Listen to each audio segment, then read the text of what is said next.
The sunlight streamed through the kitchen window as I stirred my coffee, the hum of the morning feeling deceptively normal. Until she spoke. Yesterday, my boss invited me to lunch. We ended up in a hotel room and spent most of the day there. I loved it, and I'll probably do it again. Her words landed like a bombshell, shattering the fragile calm of our 24-year marriage. For a moment I froze, unable to process what I'd just heard. Then, something inside me snapped. But before we dive into the full story, let me know where you're watching from in the comments below. And if you enjoy stories like this, don't forget to subscribe and hit the notification bell so you won't miss any of our upcoming tales. The morning was heavy with the residue of last night's storm. Rainwater streaked the windows, and the air inside the house felt cool and damp, a stark contrast to the tension brewing at the breakfast table. Frank sat silently, cradling his second cup of coffee. The steam spiraled upward, momentarily distracting him from the unease that lingered after a restless night. He gazed out the window, his mind churning over the distance he had felt between him and Iris in bed. Something had shifted, but he couldn't yet put it into words. Their home, a testament to 24 years of shared memories, now felt like a hollow shell. The creaks of the wooden floor and the faint ticking of the wall clock seemed to echo the fragility of their marriage. It was here, in this kitchen, where countless mundane mornings had unfolded, that everything was about to change. Iris entered the room, her demeanor unnervingly calm. Behind her composed exterior lay a woman caught between guilt and a yearning for something she could not name. She sought the thrill of freedom, but seemed blind to the cost. Meanwhile, Ted, unseen but omnipresent, hovered in the background of their lives. As Iris's boss, he represented both opportunity and danger, a man whose actions would catalyze the unraveling of the life Frank thought he knew. The scene was set, a fragile trust about to shatter, and the first crack would come with Iris's words. The warm mug in Frank's hands suddenly felt cold as Iris, sitting across from him at the breakfast table, began to speak. Her tone was calm, too calm, her words delivered as casually as if she were discussing the weather. Yesterday, she began, her eyes fixed on the window. My boss invited me to lunch. We ended up in a hotel room and spent most of the day there. I loved it, and I'll probably do it again. For a brief moment, Frank's world came to a halt.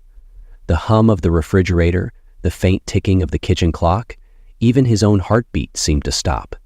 He stared at her, his mind grappling with what she had just said, trying to decode her expression. Was this a joke? A cruel test? But Iris's face was calm, almost defiant, her gaze steady and unapologetic. The shock hit first, a tidal wave of disbelief that left him frozen. His lips parted, but no words came out. Could this be real? He thought. After 24 years of marriage, 2 grown children, countless shared moments, was this how it all unraveled? Illustrated? Finally, he found his voice, though it sounded foreign to his ears, strained and hollow. Why? He asked, his words dragging as if through quicksand. Would you tell me this? Iris shifted in her seat, crossing her arms. Because you deserve to know, she said simply. I don't want to live a lie, and I thought you should have the chance to decide what you want to do. Just when she thought this, some part of her made a slight decision. The words cut deep, but her nonchalance poured salt into the wound. The disbelief began to fade, replaced by a hot, simmering anger. Frank's grip on the mug tightened as he set it down with deliberate care, the faint clink of ceramic against the table breaking the tension for a split second. Decide? He said, his voice low but sharp. Decide what? Whether to throw out the woman who just told me she slept with another man and plans to do it again?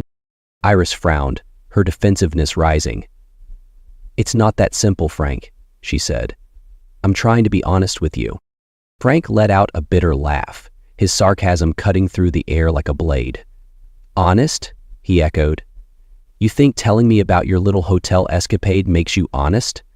Here's an idea. How about being honest before you jump into bed with your boss? Her eyes narrowed, but there was a flicker of hesitation, a crack in her armor.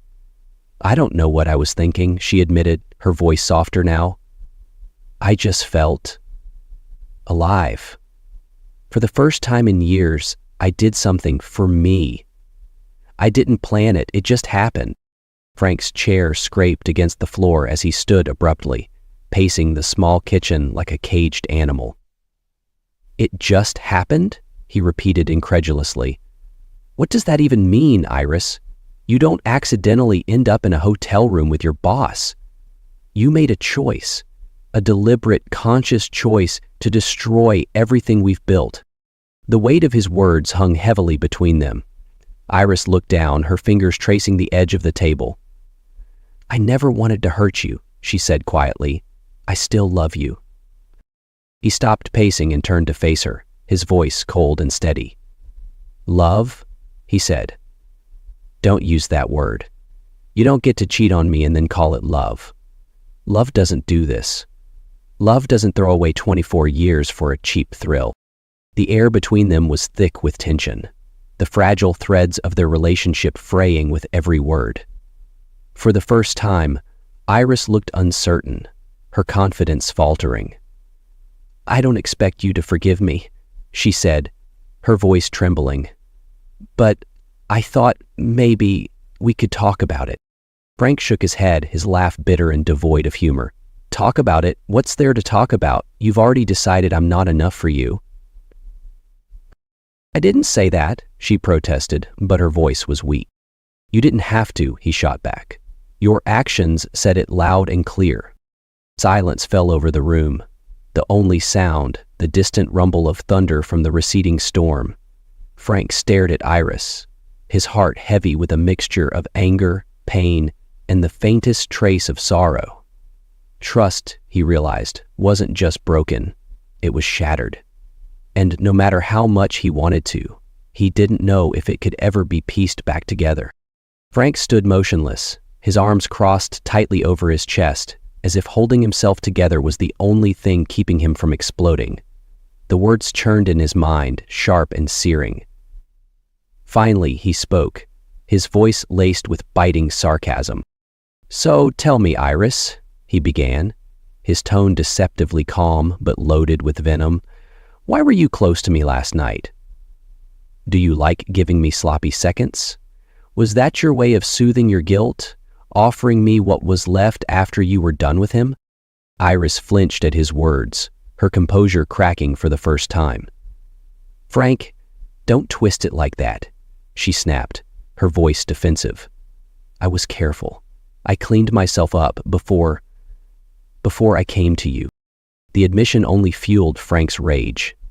He let out a bitter laugh, shaking his head as if trying to clear the fog of disbelief. "Careful?"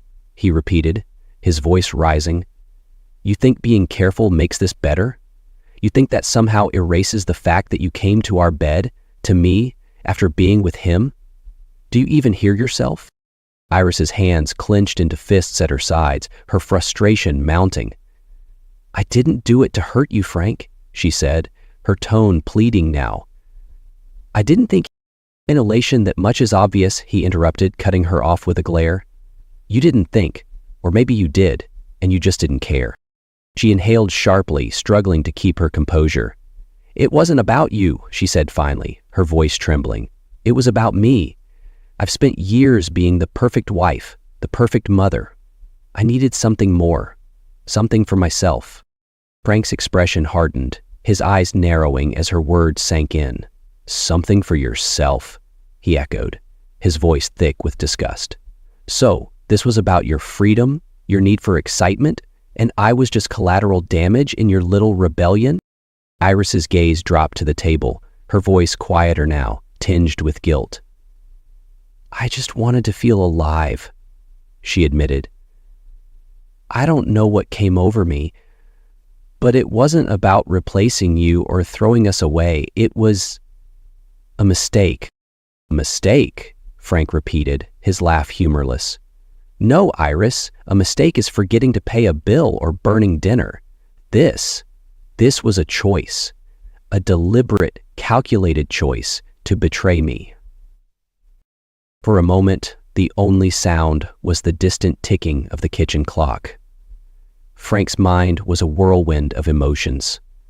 Rage, betrayal, and a deep, aching sorrow that he refused to show. He had spent years believing in the sanctity of their bond, trusting in the life they had built together. And now, with a few careless words, she had reduced it all to rubble. Iris, too, was fighting her own battle. Her reasons, once so clear in the moment, now felt hollow under Frank's piercing gaze. Why did I even tell him, she thought, a wave of regret washing over her. But another voice in her head pushed back. Because he deserves the truth. He deserves to know who I really am. Frank's voice broke the silence again, quieter now, but no less cutting. Did you feel guilty? He asked, his eyes searching hers.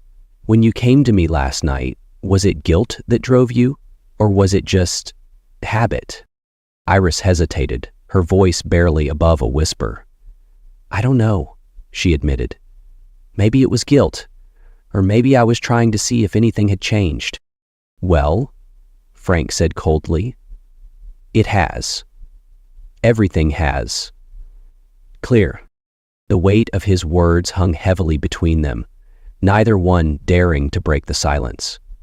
For Frank, the trust he had once taken for granted was gone, leaving only bitterness and doubt.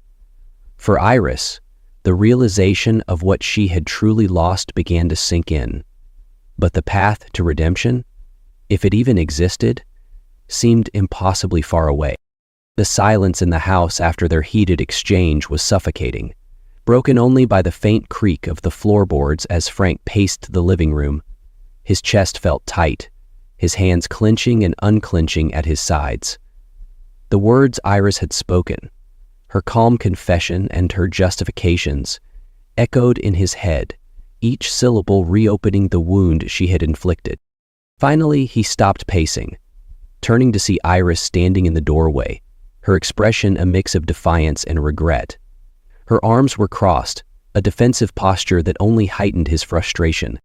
You're moving into the guest bedroom, Frank said abruptly, his voice cold and flat. Tonight. Iris blinked, caught off guard by the sudden demand. What? Frank, you don't mean that. I mean every damn word, he snapped, cutting her off. His gaze was sharp, his tone leaving no room for argument. I want to make damn sure you don't give me something he's given you. Or worse, something he's given to God knows how many others. Her face went pale, the implication striking her like a slap. Ted wouldn't.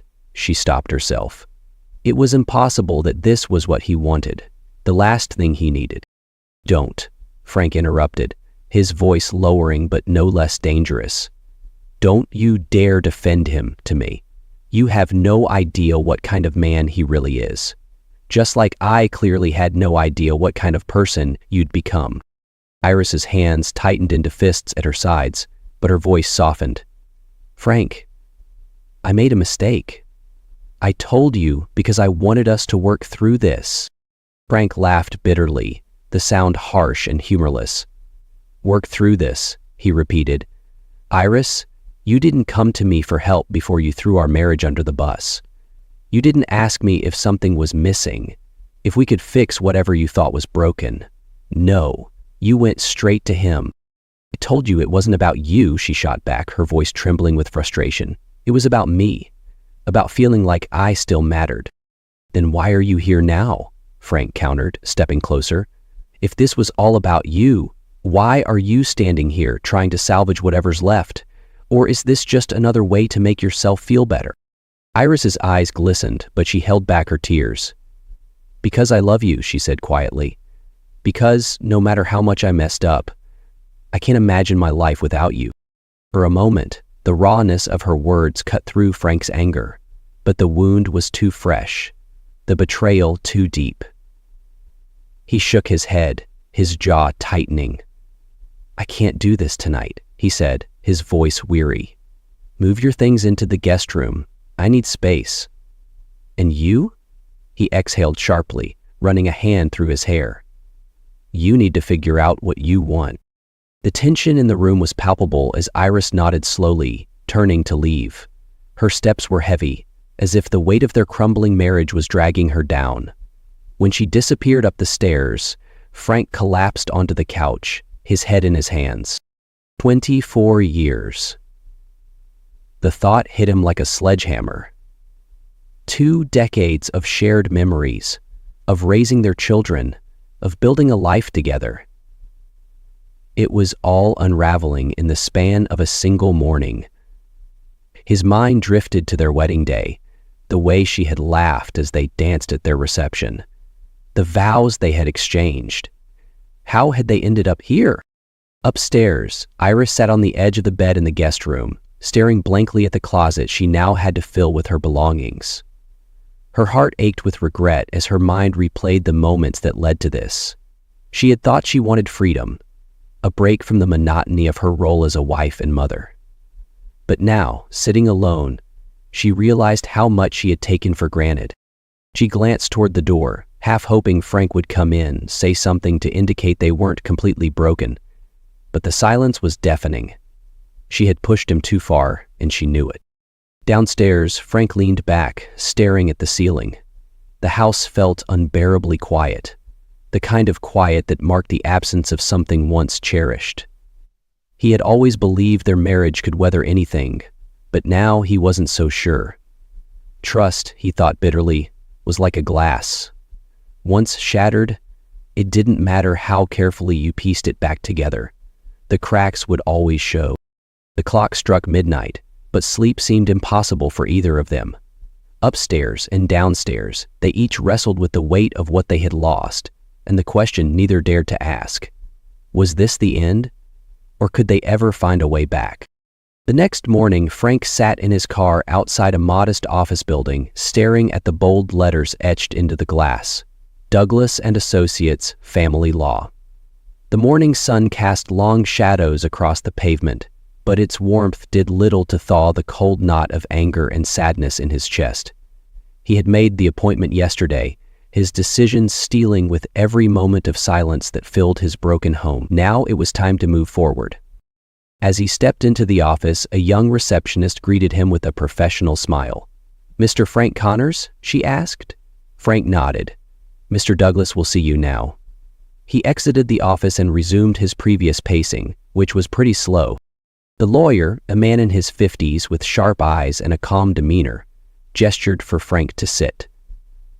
"Tell me what's going on," Douglas said, leaning forward slightly. Frank took a deep breath, his hands gripping the armrests of the chair. "My wife cheated on me," he began, the words tasting bitter as they left his mouth. "With her boss.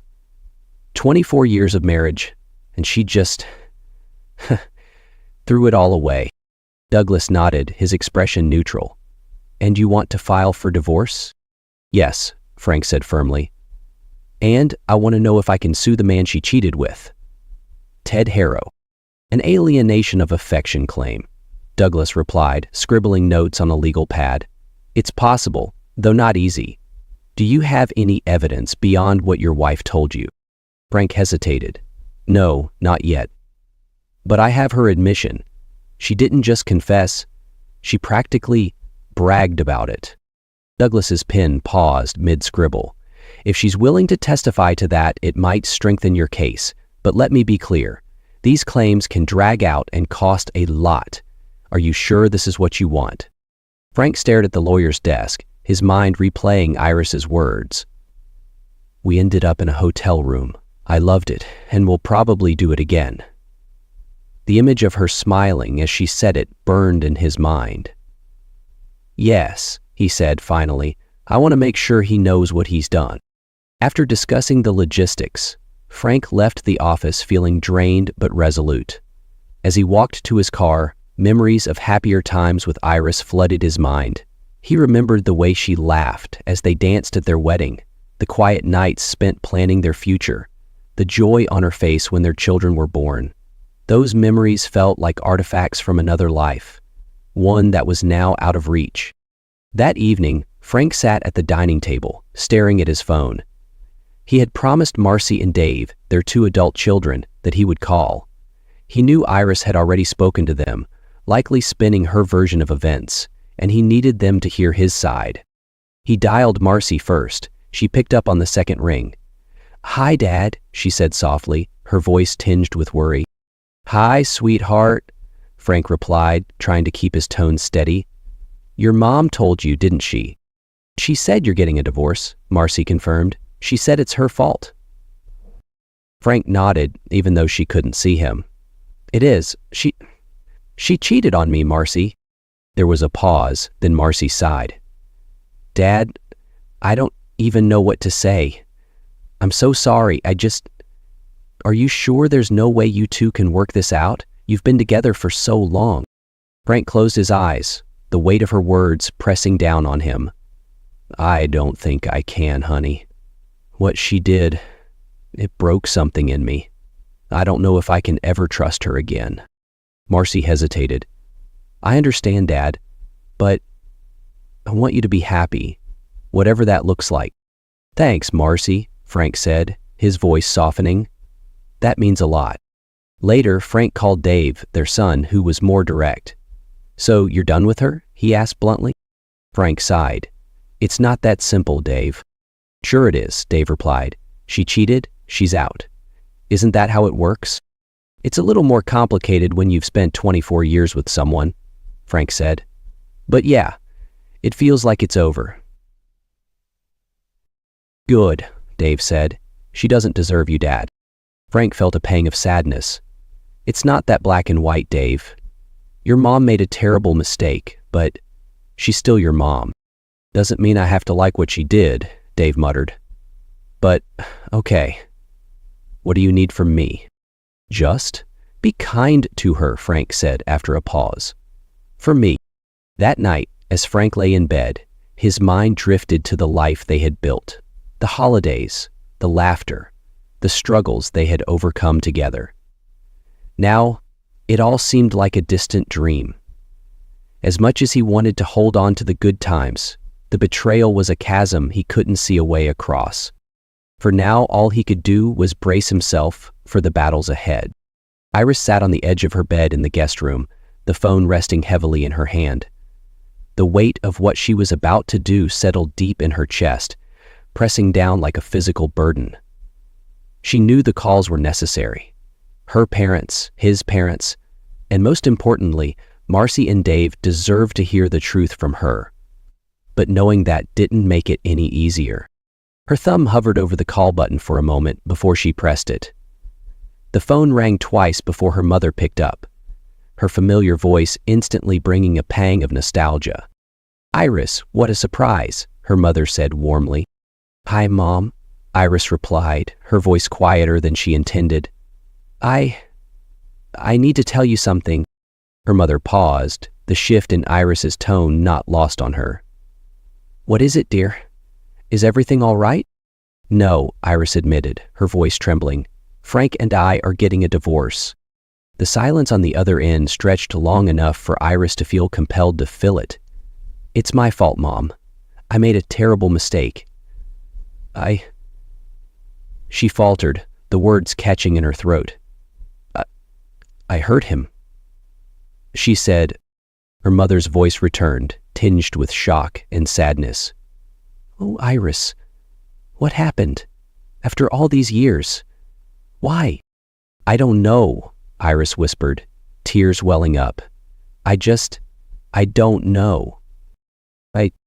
Later that day, Iris called Marcy, steeling herself for what she knew would be the hardest conversation. Marcy answered quickly, her tone bright and oblivious to the storm about to hit. "Hey, Mom, what's up?" "Marcy," Iris began, her voice shaking slightly, "I need to tell you something. Your father and I, we're getting a divorce." The cheerful tone vanished, replaced by stunned silence. "What?" Marcy finally asked, her voice barely audible. "Why?" "It's my fault," Iris said firmly. "I made a mistake, a big one, and your father can't forgive me." "I don't blame him." Marcy's breath hitched on the other end of the line. "What kind of mistake, Mom?" Iris hesitated. "I was unfaithful," she admitted, her voice cracking. "It happened once, but that doesn't make it better. I betrayed him, Marcy. There was a long pause before Marcy spoke again, her voice trembling. I don't even know what to say. You and Dad, you were my example of what a marriage should be. How could you do this? I don't have an answer for you, Iris said, tears streaming down her face. I was selfish. I let myself believe I deserved something more. And now I've ruined everything. Marcy sighed deeply, the sound heavy with disappointment. Does Dad even want to try to work it out? No, Iris said softly. He's made that clear. I just hope you can forgive me. I don't know, Mom, Marcy said, her voice raw. I need time. When Dave received the call, his reaction was starkly different. You did what? He demanded, his voice rising with anger. I cheated Dave, Iris said, her tone resigned. And now your father wants a divorce. Well, no kidding he does, Dave snapped. What were you thinking, Mom? After everything Dad's done for you, for us, you just throw it all away? Yeah, you've got your pick of bad men, she said, as if that were a solitary inner voice that she used to drive down her anger. Except you and your brother do a pretty good job squashing that one up top. I wasn't thinking, Iris admitted. I can't defend what I did. I'm just trying to take responsibility. Dave's voice was sharp, his disappointment cutting through the phone line. Yeah, well, good for you, I guess, but don't expect me to just brush this off. I'm not asking you to, Iris said quietly. I just wanted you to hear it from me. Fine, Dave said shortly, but don't expect me to take your side in this. The conversations left Iris emotionally drained, but she knew Frank's discussions with their children would carry a different tone. Unlike her confessions, his would be about reassuring them, offering some semblance of stability despite the chaos. That evening, Marcy called Frank, her voice shaky. Dad, she began hesitantly, Mom told me about the divorce and about what she did. Frank sighed, rubbing a hand over his face. Yeah, I figured she would. I don't even know what to say, Marcy admitted. I'm just devastated. So am I, Frank said quietly. But I want you to know, Marcy, this doesn't change how much I love you and your brother. This is between your mom and me. But is there really no chance you can work it out? She asked, her voice pleading. You've been together for so long.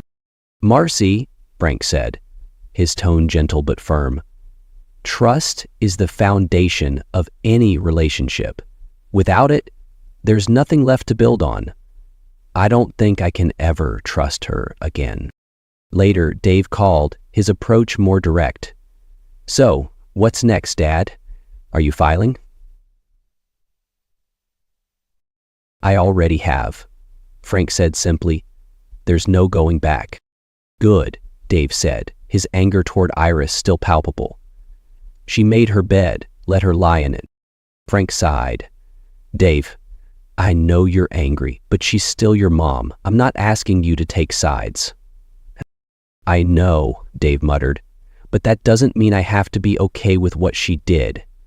As the night settled in, Frank sat alone in the living room, reflecting on the calls. His children's pain weighed heavily on him, but he also felt a glimmer of pride in their loyalty and honesty. For now, they were the one constant in a world that felt like it was crumbling. Frank sat at his desk, staring at the phone for a long moment. The weight of the decision to call Ted pressed heavily on him, but the anger burning in his chest was relentless. This man had invaded his life, shattered his marriage, and yet Frank knew Ted probably didn't feel the slightest pang of remorse. That thought alone pushed Frank to dial the number. The phone rang twice before a confident, almost smug voice answered. Ted Harrow speaking. Frank's grip on the receiver tightened. This is Frank Connors, he said, his voice cold and deliberate. There was a pause, then Ted replied, his tone casual. Ah, Frank, I've been expecting your call. The nonchalant response made Frank's blood boil. I'm sure you have, he said sharply. Let me make this simple. She's all yours now. Ted chuckled lightly, as though Frank's words were a joke. Is that so? Well, I wasn't planning on keeping her. The dismissiveness in Ted's voice was like gasoline on a fire. Frank shot back, his tone cutting. That's funny, coming from the man who spent the day in a hotel room with her. But don't worry, you won't have to play games anymore. She's moving out of my house, and when I'm done with you, you'll wish you'd stayed far away from my family. Ted sighed, the sound exaggerated and dismissive. Look, Frank, I get it, you're upset. But let's be adults here. This isn't the first time something like this has happened, and it won't be the last. These things just happen. These things just happen? Frank repeated, his voice rising. You think you can shrug this off like it's nothing? You don't just happen to sleep with another man's wife, Ted. You chose to. And now you're going to deal with the consequences. Ted's tone turned cooler but still patronizing. What are you going to do, Frank? Punch me? That won't fix your marriage. If Iris was looking elsewhere, maybe you should ask yourself why. And maybe you should spend some time focusing on you. The sheer audacity of Ted's words made Frank's vision blur with rage. He took a deep breath, forcing himself to stay calm. You're going to regret this, Ted.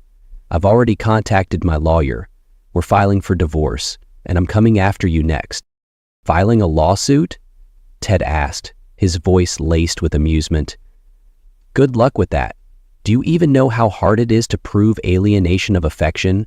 You'll waste your money and your time. I don't care about the money, Frank shot back. This isn't about compensation. It's about making sure you pay for what you've done. Ted laughed, the sound grating and dismissive. You think dragging this through the courts is going to hurt me? Go ahead, Frank. Do your worst. But I'll tell you now, you won't win. End of chapter 1. Frank's knuckles turned white as he gripped the phone. We'll see about that, he said through gritted teeth. You're not walking away from this unscathed. For a moment there was silence, and then Ted's voice came through, softer but no less condescending. Frank, take some advice. Let it go. This isn't worth destroying yourself over. Life moves on. Frank's voice dropped, steady and resolute. You destroyed something precious, Ted. You don't get to decide how I move on. I'll see you in court. Without waiting for a reply, Frank slammed the phone down, his chest heaving with a mix of fury and bitter satisfaction. The conversation had gone exactly as he'd expected. Ted's arrogance and lack of remorse were infuriating, but unsurprising. Still, the call had cemented Frank's resolve. This wasn't just about Iris anymore. It was about standing up for himself, for the life that had been torn apart by Ted's selfishness.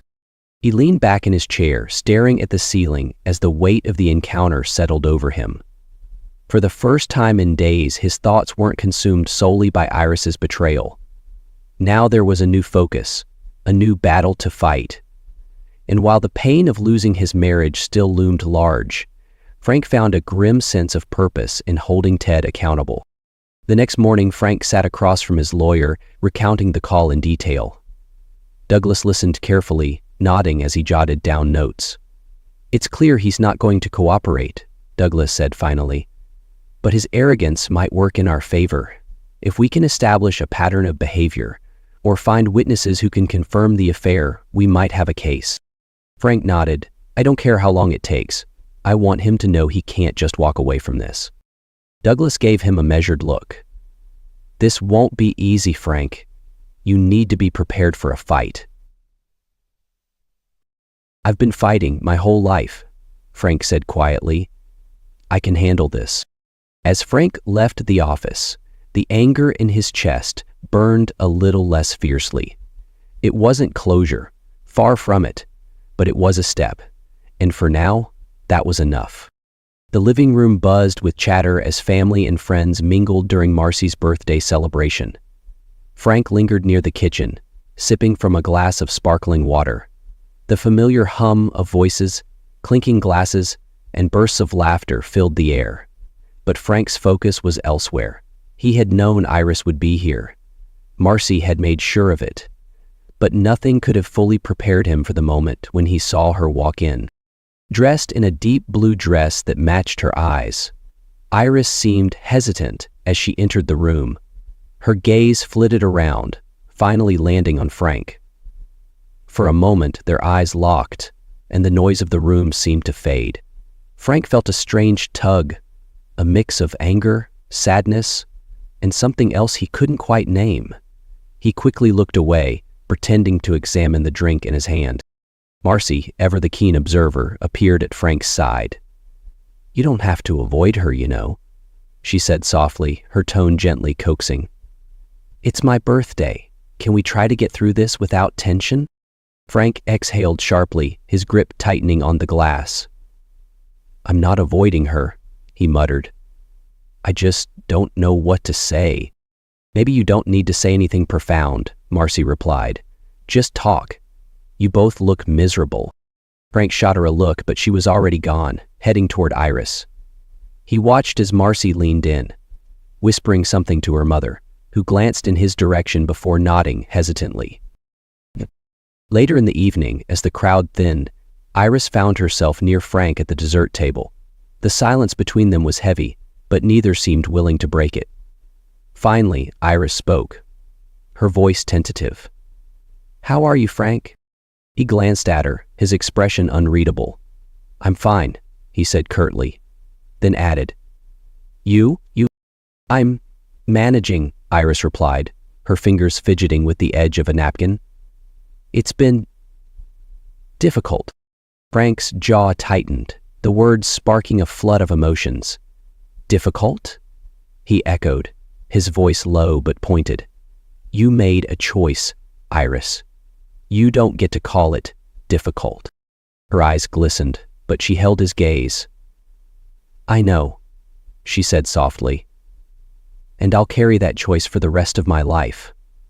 But it doesn't mean I don't regret it." The raw sincerity in her voice caught Frank off guard. He opened his mouth to respond, but was interrupted by Marcy, who appeared between them, holding 2 glasses of wine. "Here," she said, handing them each a glass. "If you're going to have this conversation, at least relax while you do it." Frank raised an eyebrow at her, but Marcy just smiled. "For me," she said, before slipping away. They stood there awkwardly, sipping their wine in silence. Finally, Frank spoke, his tone softer. "Why did you come tonight?" "It's Marcy's birthday," Iris replied, her voice steady. "I wasn't going to miss it. And I wanted to see you." Frank stiffened at her honesty but didn't respond. Instead, he looked out the window, watching the twinkling lights in the garden. "We can't keep pretending everything's fine," he said finally. "I'm not pretending," Iris said. "I know everything isn't fine. I know I destroyed what we had, but I still—" She hesitated, then took a deep breath. "I still care about you, Frank. I always will." Frank turned to her, his expression conflicted. "Caring isn't enough, Iris. Not after what happened." "I know," she whispered, tears threatening to spill. "But I'm here. And if there's ever a chance, no matter how small, I'll take it." A week later, at a family barbecue, the tension between them was still palpable, though softened by their last exchange. Marcy, ever the peacemaker, orchestrated small moments where they were forced to interact, passing plates, standing in the same conversation circle, or playing with her nephew together. At one point, Frank found himself next to Iris as they watched Marcy and her friends laughing near the grill. "She's determined, isn't she?" he said, a hint of amusement in his voice. "She gets that from you," Iris replied, smiling faintly. Frank glanced at her, surprised by her response. "I'm not sure I see it." "I do," Iris said quietly. "You've always been strong, steady. That's why it hurts so much to know I let you down." Frank didn't reply, but the words lingered between them. He felt the familiar ache in his chest, the pull of old emotions he had tried to bury. As the evening wore on, he couldn't help but notice the way Iris still fit seamlessly into the family dynamic, helping with the food, laughing with the kids, offering quiet support to Marcy. When the event wound down and the guests began to leave, Marcy pulled Frank aside. "See?" she said with a small smile. That wasn't so bad. Frank sighed, his expression softening. No, it wasn't. You don't have to decide anything right now, Marcy said gently. But don't close the door completely, okay? As Frank drove home, her words echoed in his mind. He wasn't sure if reconciliation was possible, but for the first time, the idea didn't feel entirely out of reach. Perhaps some bridges weren't meant to be burned.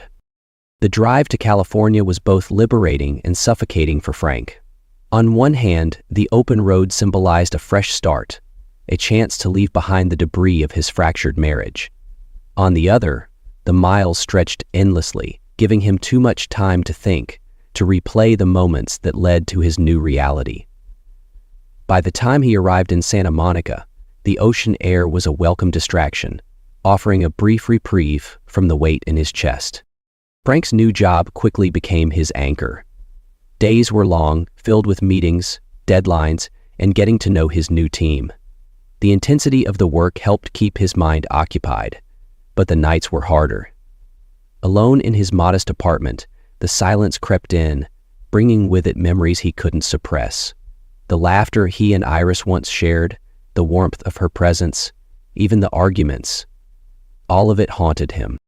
It was Marcy who encouraged him to step out of his comfort zone. You're in California, Dad, she said during one of their phone calls. You can't just work all day and hide at night. Go out, meet people. You might surprise yourself.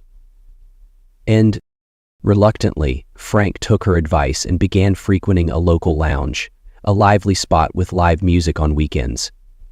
It was there he met Mel. Mel was unlike anyone Frank had ever encountered. She was bold, unapologetic, and exuded an effortless charm that drew people in. Their first conversation began over a shared laugh at the bartender's attempt to juggle cocktail shakers. Mel had a way of cutting through small talk, diving straight into topics that caught Frank off guard. You're new here, huh? She observed, her dark eyes studying him with curiosity. You've got that fresh start look about you. Frank chuckled, a little self-conscious. Is it that obvious? Only to someone who's been there, she replied, raising her glass. To fresh starts, however messy they might be. Their connection was instant, though uncomplicated. Mel made it clear early on that she wasn't looking for a relationship. Commitment's not my thing, she said with a grin, but I'm great company if you're up for some fun. For Frank, it was exactly what he needed, or so he thought. Their casual arrangement was lighthearted and free of expectations, but no matter how much he tried to immerse himself in the present, the past clung to him like a shadow. One night, after a particularly enjoyable evening with Mel, Frank found himself staring out the window of his apartment, the city lights flickering below. Despite the laughter they'd shared and the comfort her presence provided, an ache lingered. His mind wandered back to Iris, not to the betrayal, but to the years before, the warmth of her hand in his, the quiet moments spent planning their future. Mel noticed his distance the next time they met. You're somewhere else tonight, she said, her voice softer than usual. Want to talk about it? Frank hesitated before replying. I thought moving here would be a clean slate, he admitted. But I'm starting to think some things can't be left behind. Mel regarded him thoughtfully. You don't have to leave it all behind, she said. Sometimes it's about finding a way to carry it differently. Where's Father? As the weeks passed, Frank and Mel continued to spend time together, but the arrangement remained surface level. For all her vibrancy, she couldn't reach the parts of him still tied to his old life. Frank began to realize that no amount of distance or distraction could fully erase what he'd lost. California might have been a new chapter, but the story he was living hadn't quite resolved. For now, he would take things one day at a time, knowing that moving forward didn't mean forgetting, it meant learning to live with the scars. Frank returned home from work on a rainy evening, shaking off droplets from his coat as he stepped into the warmth of his apartment. On the small table by the door, he noticed an envelope. A stark white rectangle against the dark wood. His name was written in Iris's familiar handwriting, the sight of it enough to stop him mid-step. He hesitated, his fingers hovering over the envelope. Part of him wanted to toss it into the trash unopened, to avoid whatever emotional storm it might unleash. But curiosity, or perhaps something deeper, won out. He carried it to the couch, sat down, and carefully opened it. The letter began simply, "Dear Frank, I've spent weeks trying to find the right words, though I know none will be enough. But I owe it to you and to the life we shared to try. First, I need you to know how deeply sorry I am. What I did was reckless, selfish, and unforgivable. I hurt you in ways I can't even begin to imagine, and I'll carry that guilt with me for the rest of my life. You didn't deserve this, Frank. You never did. This is the best gift I could give myself at this point. When I think back to our years together, I see so much more than just the betrayal that ended it. I see the man who stood by me through everything, the good times, the struggles, the mundane moments that made up our life. I see the way you loved me, even when I didn't deserve it. And I see the weight of my actions now, knowing that I shattered something so precious. I won't ask for your forgiveness because I know I haven't earned it. But I want you to understand that what I did wasn't about you. It wasn't because you weren't enough, because you always were. It was about me and my inability to appreciate what I had, to value the life we built.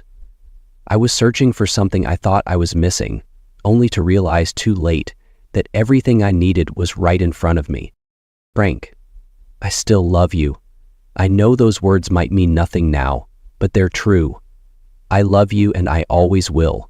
I don't expect you to come back or even to respond to this letter, but I needed you to hear it from me, to know that despite everything, my feelings for you never faded. I hope you find happiness, whether it's with someone new or in the life you're creating now. You deserve that, and so much more. With all my heart, Iris." Frank's hands trembled slightly as he set the letter down. The words hit him like a wave, pulling him under. He felt a surge of anger at her audacity to write such things after all she'd done, but also something softer, something he didn't want to name. Her admission, her regret, and her love all stirred a part of him he thought he had buried. He leaned back, staring at the ceiling, the letter still clutched in his hand. Did he believe her? Could he? More importantly, did it even matter? The answers didn't come easily, and as the rain tapped against the window, Frank felt the familiar ache of unresolved emotions settling deep in his chest. For now, he folded the letter and placed it in his desk drawer, unsure of what it meant for his future, but unable to throw it away. The soft hum of conversation and clinking glasses filled the elegantly decorated hall.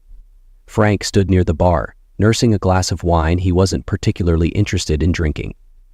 The event was a charity gala, an obligation from his new job that he had reluctantly agreed to attend. The crowd was a mix of local professionals and familiar faces from the social circles he was slowly getting accustomed to. As he scanned the room, a flash of blue caught his eye, and his chest tightened. It was Iris. She stood near the center of the room, talking to a group of people with a poised smile that seemed both genuine and strained. Her dress, a deep shade of sapphire, hugged her figure in a way that made her impossible to ignore. For a moment, Frank froze, his grip on the wine glass tightening as emotions he thought he'd buried surged to the surface. Anger, sadness, and something dangerously close to longing. Mel, standing beside him, noticed the shift immediately. "You know her," she said, her voice quiet but firm. Frank hesitated before nodding. "That's Iris, my ex-wife." Mel studied him for a moment, her expression unreadable. "You're not over her," she said, more a statement than a question. "It's complicated," Frank admitted, his voice barely audible over the noise of the room. Mel sighed, setting her glass on the bar. "Frank, you're a great guy, but I'm not here to compete with ghosts." She gave him a small, bittersweet smile before turning and walking away, disappearing into the crowd before he could respond. Frank exhaled deeply, the sudden absence of Mel barely registering as his attention was drawn back to Iris. She was now laughing as something one of the men in her group had said, her hand lightly touching his arm. The sight made Frank's stomach twist. Who the hell is he? The thought came unbidden, sharp and possessive. Before he realized it, he was moving toward her, weaving through the crowd with a determined stride. By the time he reached her, the man had asked Iris to dance, and she was following him to the dance floor. Frank stopped in his tracks, watching as they began to move to the slow rhythm of the music. The man's hand rested on Iris's lower back, and something inside Frank snapped. He closed the distance in a few quick strides, ignoring the curious glances from those nearby. Without a word, he tapped the man on the shoulder. The man turned, startled, as Frank said evenly but firmly, "I'm cutting in." "Excuse me?" the man replied, looking between Frank and Iris with confusion. "I said I'm cutting in," Frank repeated, his voice low but leaving no room for argument. His eyes met Iris's, and for a moment, the room seemed to hold its breath. "Frank," Iris began, her voice tinged with both surprise and something else. "Relief?" The man hesitated, clearly unsure of what to do, but Iris nodded subtly. "It's fine," she said, stepping closer to Frank as the other man walked away with a shrug.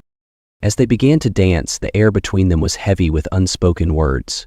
Frank's hand rested lightly on her waist, his movements stiff and awkward. "So," he said, breaking the silence, "that guy seemed friendly." Iris's lips pressed into a thin line. "He's just a colleague," she replied. "Nothing more." Frank raised an eyebrow. "Looked like more." Her gaze met his, a flicker of irritation sparking in her eyes. "Why does it matter to you, Frank? You've moved on, haven't you?" He opened his mouth to reply but faltered, the words catching in his throat. Had he? Mel's departure moments ago suggested otherwise. He sighed, his tone softening. "I don't know." They moved in silence for a few beats, the music swirling around them. Finally, Iris spoke, her voice quieter. "You still make everything so complicated." "Aha," she said defiantly. Frank's jaw tightened. "Complicated? That's rich, coming from you," Simon said with a grin. "I'm not the only one holding on to the past," she shot back, her tone defensive but tinged with pain. He looked away, his grip on her waist loosening slightly. "Maybe I am," he admitted.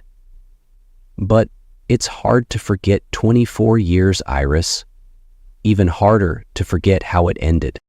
Her eyes softened, her gaze searching his. "Do you think I've forgotten? I live with it every day, Frank. Every time I walk into a room like this, I wonder if you'll be there. And when you are..." She hesitated, her voice trembling slightly. "It's like I can breathe again, even if it hurts."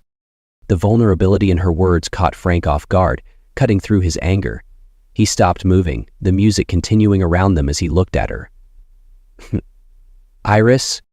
She shook her head, forcing a small, sad smile. "I'm not asking for anything, Frank. I needed you to know." The moment hung between them, fragile and uncertain.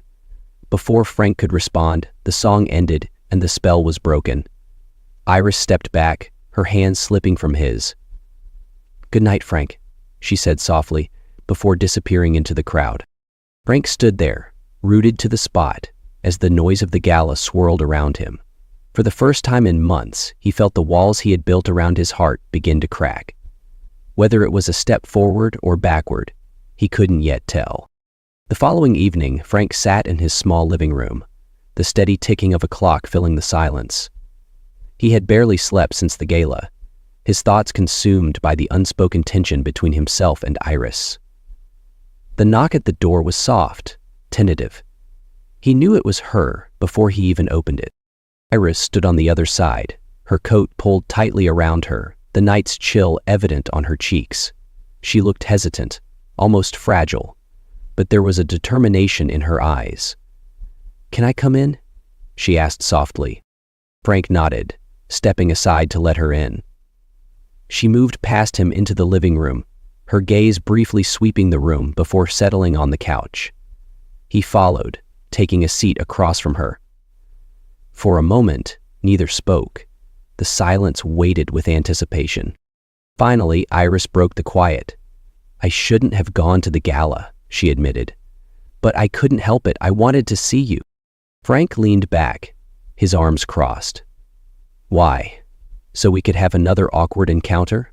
So you could remind me how much everything's changed?" Her face fell, but she didn't look away. "No. I went because I miss you. I've missed you every day since this all fell apart." Frank's jaw tightened, his voice steady but edged with emotion. "You don't get to miss me, Iris. You're the one who threw it all away." "I know," she said, her voice trembling. "I know I ruined everything. I don't expect you to forgive me, Frank. But I need you to understand why." He shook his head. "I don't think there's anything you could say that would make me understand." She hesitated, then spoke quietly. "I wasn't looking for someone else. I wasn't unhappy with you. I wanted to feel alive again. I wanted to do something reckless, something that wasn't about being a wife or a mother. And in the moment, I thought I needed it, but I didn't realize it would cost me you." Frank exhaled sharply, running a hand through his hair. "And now you do?" "Of course." Drayton smiled. "Now I do," she whispered. "And it kills me, Frank. I traded everything for nothing, and I've been living with that regret ever since." For a long time, Frank didn't respond, his eyes fixed on the floor. When he finally spoke, his voice was low, almost weary. "I still care about you, Iris. I think I always will. But I don't know if I can forgive you." Her eyes glistened, a tear slipping down her cheek. "I don't deserve your forgiveness, but if there's even a small chance, I'm willing to wait." Frank met her gaze, his own emotions raw and unguarded. "It's not about time," he said quietly. "It's about trust. And I don't know if that's something we can ever get back." They sat in silence, the truth of his words settling between them. Yet within the stillness, there was a faint glimmer of understanding, a fragile bridge between the pain of the past and the uncertainty of the future. Whether it was enough, neither could say, but for now, it was something. The late afternoon sun poured through the large windows of Marcy's home, casting a warm, golden glow over the living room. Frank sat on one end of the couch, Iris on the other. The silence was not heavy this time, but tentative, like a blank page waiting for the first stroke of ink. Marcy stood in the kitchen, pretending to busy herself with dishes, though her attention was firmly on the two people in the next room. Frank finally broke the quiet, his voice measured but sincere. "I don't know how this is supposed to work, Iris. I don't even know where to start." Iris folded her hands in her lap, her gaze steady though her voice wavered. "Neither do I, but maybe we don't have to know right now. Maybe we just take it one step at a time." Frank nodded slowly, the lines on his face softening just a little. "No promises, no expectations, just seeing if there's still something left worth fighting for." Iris's lips curved into a faint smile, her relief evident. "That's more than I could have hoped for." Marcy emerged from the kitchen then, carrying 2 mugs of tea as an excuse to join them. She placed them on the coffee table, her movements deliberate but casual. "It's good to see you two talking," she said lightly, her eyes flickering between them. "Whatever happens, I think it's worth trying." Frank and Iris both glanced at her, the corners of their mouths lifting ever so slightly. There was an unspoken acknowledgement in their shared look, gratitude for the daughter who had refused to give up on them. As the sunlight shifted, casting long shadows, Frank leaned forward and picked up his mug. His hand brushed against Iris's for the briefest of moments, and they both froze, the simple touch carrying a weight of unspoken emotion. Frank didn't pull away. Instead, he looked at her, his expression softening just enough to let hope slip in. Iris met his gaze, her eyes reflecting the same tentative hope. "One step at a time," she repeated, her voice almost a whisper. Marcy smiled as she moved back to the kitchen, leaving them alone again. From her vantage point, she saw them share a moment, a quiet, symbolic beginning. The faint glow of the sun, the warmth of tea, and the brush of their hands spoke of reconciliation not yet realized, but no longer impossible. It was enough, for now.